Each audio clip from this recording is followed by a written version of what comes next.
dans une France déchirée, à travers le cri du peuple.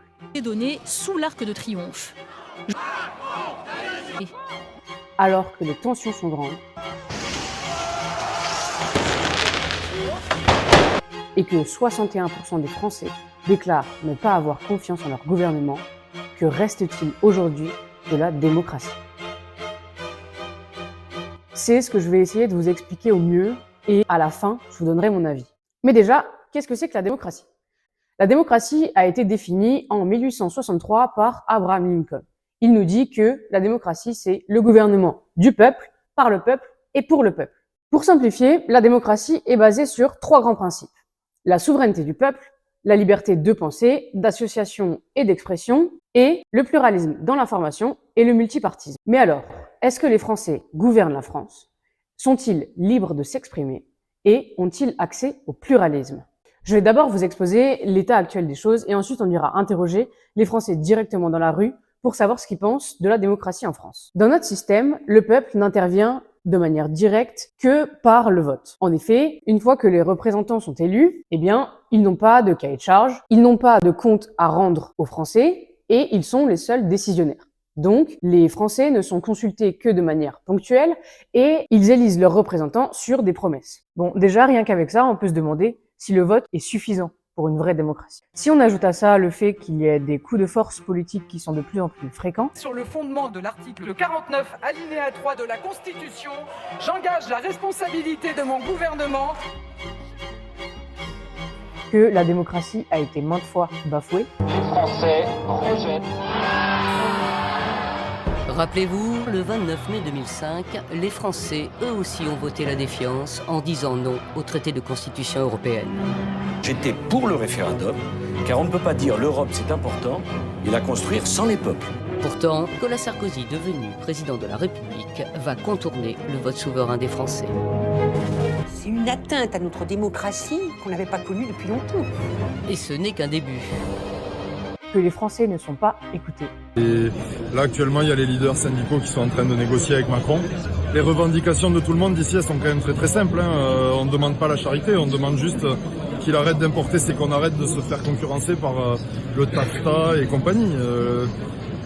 Que nous, on produise bien, ok, mais qu'on nous paye ce que ça coûte et qu'on ne nous mette pas en concurrence avec des produits qui n'ont aucune norme à respecter, aucun...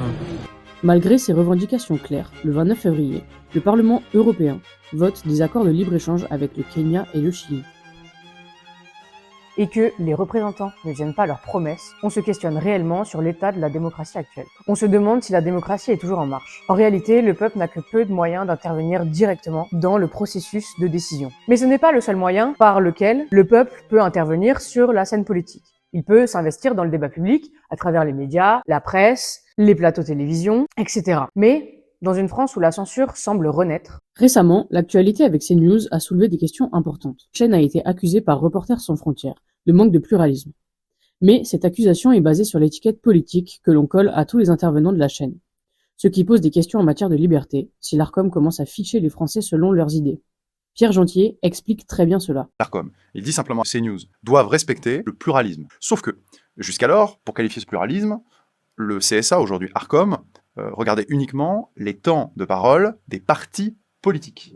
Aujourd'hui, pour vérifier ce pluralisme, le Conseil d'État élargit le champ d'appréciation en disant vous pouvez regarder 3 autres catégories, les présentateurs, les journalistes et les intervenants. Arcom va devoir vérifier le temps de parole et mesurer le temps de parole des différents intervenants. Ce qui suppose donc de classer, on y arrive, les intervenants avec une étiquette politique.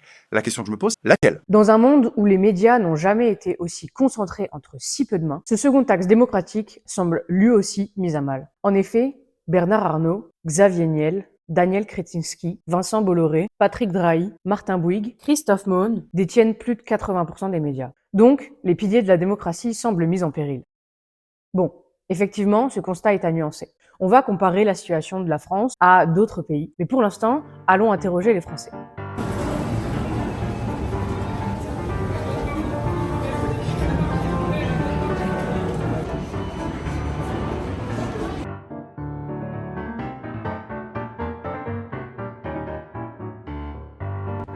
Alors, là je me trouve à Lyon, sur la place Bellecour, et je vais aller interroger les Lyonnais pour savoir ce qu'ils pensent de la démocratie en France. C'est parti. Est-ce que vous pensez que le vote c'est suffisant pour inclure les citoyens au système politique? Il faudrait qu'on ait plus d'accessibilité sur ça et qu'on puisse faire plus de choses au lieu que juste voter. Le système en lui-même, voilà, il est pas mal. Après, c'est plus le côté absentéisme, le côté ne pas représenter alors que c'est leur devoir d'être là pour nous représenter. Que sur les 500 ou quelques qui sont, il y a des votes à 80 personnes. Ils sont redevables de leur élection auprès des citoyens, donc ils ont besoin de nous comme on a besoin d'eux. Donc moi, c'est ça un peu les bases de la démocratie. Il y a des gens qui sont là pour diriger et qui font avancer tout le monde, mais ils avancent grâce au peuple et ils doivent des comptes aux gens qui les ont élus. Est-ce que tu penses que les manifestations, c'est un mode d'expression efficace? Ouais. Mais quand on essaye de faire des manifestations, personne ne nous écoute. Quand c'est des gros qui manifestent, c'est des gens qui peuvent avoir vraiment une influence directe, on dirait qu'ils sont entendus, et quand c'est les plus petits gens, entre guillemets, il n'y a rien derrière. Les petits agriculteurs ne peuvent pas venir faire une manifestation pendant plusieurs jours et se permettre de perdre autant d'argent. Est-ce que tu penses que la démocratie fonctionne aujourd'hui en France? Elle fonctionne, mais elle pourrait mieux fonctionner. On n'est pas en sécurité, que les personnes qui sont au pouvoir sont hyper perso et je pense qu'ils font rien pour qu'on soit bien, tu vois. Je pense pas qu'ils soient au max de ce qu'ils pourraient faire en fait pour nous, quoi, pour nous Français. Tu te sens pas proche des élus? Bah non, parce qu'ils font leur truc dans leur coin et on est vraiment pas. Ouais, nous, on n'a pas de pouvoir, on n'a pas de pouvoir sur leur choix ou leur décision. On n'est pas assez écoutés et ils font tout ce que eux ils veulent, quoi. Est-ce que tu te sens inclus dans le système politique aujourd'hui? Mais non, c'est lointain. Il va dire des petites phrases par-ci par-là pour essayer de te rassurer. Hein. Mais je pense qu'il parle beaucoup dans le vent. Tu vois. Bon, toutes les personnes que j'ai rencontrées m'ont dit à peu près la même chose. Elles doutent de l'efficacité de la démocratie et ils ne se sentent pas proches de leur gouvernement. Selon l'Economy Intelligence Unit, la France est classée comme une démocratie défectueuse. Maintenant, comparons la situation de notre pays à des pays qui ont des tendances autoritaires. Prenons l'exemple de la Hongrie. En Hongrie, Viktor Orban a petit à petit changé les institutions pour en faire un régime autoritaire. On parle de démocrature. Il y a par exemple une forte censure de la presse. Le quotidien au nom imprononçable a fait l'objet d'une très forte censure. Le nombre de journalistes a été divisé par 2 en quelques années. En 2016, ce quotidien de gauche, qui est le premier journal d'opposition, a été fermé subitement, sans préavis. D'autre part, certains programmes scolaires, comme les programmes en droit par exemple, n'ont plus de subventions. Et la censure se fait aussi à d'autres niveaux. Certains professeurs sont menacés de perdre leur emploi s'ils s'opposent au gouvernement. Les artistes aussi sont censurés. Viktor Orban justifie cette autorité en disant que comme il a été élu, il détient la légitimité du pouvoir. En comparaison, bien que la France soit dans un moment de renforcement de son autorité, le tournant n'est pas aussi brutal. Tout de même, je crois qu'il est nécessaire d'agir avant d'arriver à un point de rupture. Mais nous sommes bien encore en démocratie. Il existe même des conditions particulières qui font qu'en France, la démocratie est difficile à maintenir. Alors pourquoi, dans notre pays, la démocratie ne fonctionne pas bien? Je vais vous parler du livre de Laurent Cohen-Tanguy, Le droit sans l'État. Selon lui, il y a 3 particularités françaises qui font que la démocratie est difficile. D'une part, l'État est très centralisé. Cela limite la capacité des communes, des départements, des régions de gérer leurs problèmes spécifiquement. Et parfois, les décisions qui sont prises à l'échelle étatique ne correspondent pas aux réalités territoriales et locales. Cela peut créer un désengagement politique et un sentiment de marginalisation. De cette centralisation étatique extrême découle la faiblesse des corps intermédiaires. En effet, en France, il y a assez peu de syndicats et assez peu de groupes intermédiaires entre les Français et l'État. Et le dernier argument qu'avance Laurent Cohen-Tanguy, qui est un argument assez original, c'est l'absence d'une culture du consensus.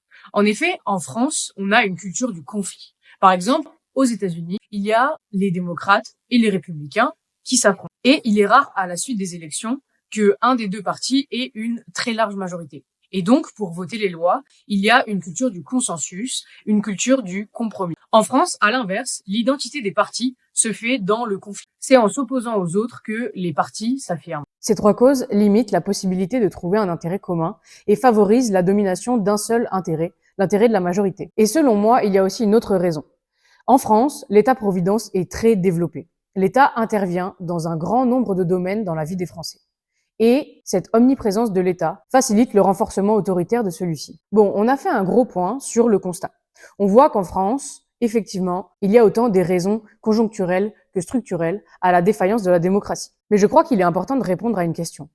Pourquoi la démocratie? Pourquoi s'obstine-t-on à vouloir la démocratie? On nous a toujours éduqués en nous disant que la démocratie était le régime le moins pire ou le meilleur. Mais essayons de réfléchir un petit peu plus loin et d'aller au-delà de cette évidence. Avant de vous dévoiler mon avis, je vais vous parler du livre de Hervé Kampf. L'oligarchie, ça suffit, vive la démocratie. Pour Hervé Kampf, il y a 4 grandes vertus de la démocratie qui permettent une société juste et équilibrée. D'une part, on l'a déjà évoqué, la participation citoyenne permet l'implication de chacun, offre aux individus la possibilité de s'exprimer, de s'investir et de se sentir intégrés au groupe. Ensuite, la représentativité, bien qu'on en ait vu les failles, en théorie est censée permettre à différents intérêts d'interagir sur la scène politique. Cela nous amène au 3e argument qui est la protection des droits et des libertés individuelles. Les libertés, on les a déjà évoquées, liberté de la presse, de pensée, de conscience, et les droits, ce sont les droits civils et politiques. Et le dernier argument qui est très intéressant, je trouve, c'est que la démocratie nous permet d'innover et de progresser.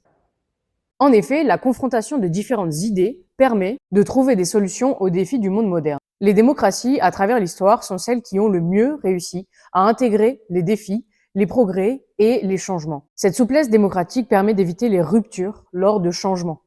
Bon, maintenant, pourquoi je suis démocrate? J'ai toujours été et je suis foncièrement démocrate. J'ai eu la chance, au fil de mes réflexions politiques, de rencontrer des gens qui ne l'étaient pas du tout. Cela a remis en cause les évidences que j'avais simplement acceptées. Et je me suis posé des questions beaucoup plus en profondeur pour savoir pourquoi je voulais la démocratie et pourquoi elle faisait sens dans mon cœur. Je me suis rendu compte que si je voulais que la France soit belle, que la France soit grande, ce n'était pas pour l'idée simple de la France, mais c'était pour les Français. Dans l'idée, ce que j'aimerais, c'est que la France fasse nation. Et quoi de mieux pour faire communauté, pour faire nation et pour intégrer chacun au groupe que de choisir tous ensemble comment régler la société. Je crois sincèrement qu'il vaut mieux une France moins performante, mais une France unie, dans laquelle le peuple se sent libre, qu'une France très performante, mais malheureuse et tyrannisée. Par exemple, dans l'idée, d'un point de vue rationnel, j'étais pour la réforme des retraites. Mais le passage en force avec le 49.3 face à 64% des Français qui disaient être opposés à la réforme, selon moi, c'était une aberration. Ça n'a fait que distancer un peu plus le peuple et les élites. Le peuple a encore plus perdu confiance et même cela a augmenté la méfiance. Je vous parle. Est-ce que vous pensez que ça me fait plaisir de faire cette réforme? Dites-le nous. Non. Est-ce que vous pensez que j'aurais pas pu faire comme tant avant moi, mettre la poussière sous le tapis? Oui. Peut-être.